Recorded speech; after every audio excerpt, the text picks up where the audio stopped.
А пък ако се чудите как да уплътните почивните си дни, то репортерът Марина Малашева пък ще ви даде ценни съвети. Здравей, Марина, къде си и какво се случва при теб?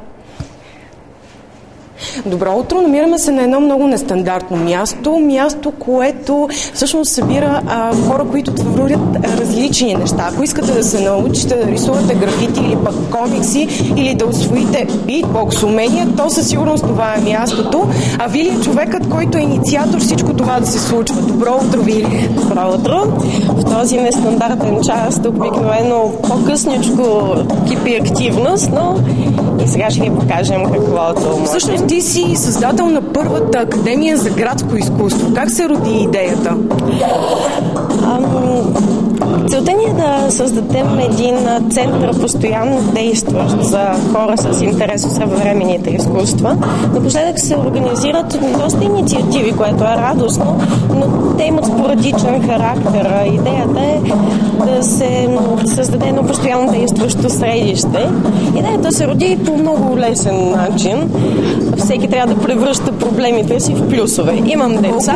От колко време реализирате този проект всъщност?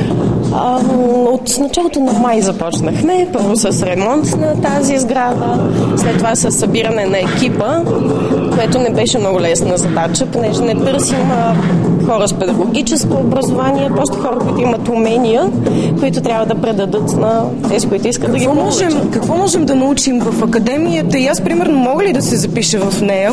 Разбира се, значи противно на първоначалните очаквания и замисъл, последък все повече проявяват интерес хора на възраст между 20 и 30 години.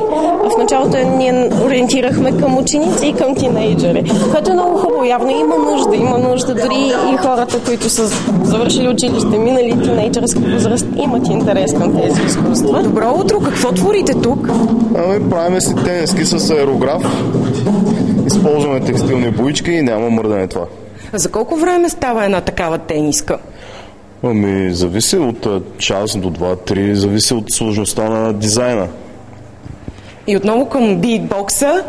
За колко време човек може да се научи на битбокс? Доста е популярен напоследък, доста млади хора проявяват интерес към него. Трябва си време, много тренировки. Аз ще се занимавам горе-долу от 10 години. И това е всеки ден, поне по един час трябва да се отделя. Естествено, човек трябва да е ритмичен и още куп други елементи трябва да притежаваш, за да можеш да го правиш. Всеки е израснал и с комиксите. Сега се насочвам към един младеж, който твори именно комикси.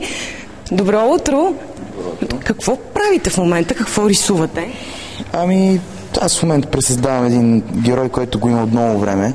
Вече той е от X-Men. Всички, които се занимават с комикси, няма как да не го знаят кой е Нощната сянка. И в момента се опитвам така едно трибютче към него да направим. Всъщност всичко това, което виждаме тук, е ваше произведение, нали така? Това също на колежката. Това е моето произведение. Колежката ми, тя ги прави тези неща. И да, но те са различни стилове, така че всяко едно нещо с различна стилистика. Вили, какво друго можем да видим тук в академията? На какво друго можем да се научим? Ето сега ще ви покажа, ще ви запозная с Яна. Тя води курса по приложни изкуства или handmade. Какво творите вие? В момента правя една трубичка за щипки за пране от старите ми дънки, като правя отпечатъци с картофчета и после ги дорисувам. В курса по хендмейд ще се научим да правим, ще имаме месец на топлината, ще се научим да правим шалове, като в момента в екохепанинга претворяваме старите си неща и съм трансформирала една бутилка в свещник и в ваза за цветя и даваме втори живот на старите си вещи. Прекрасно. И последно да видим какво се случва тук. Здрасти. Здравей.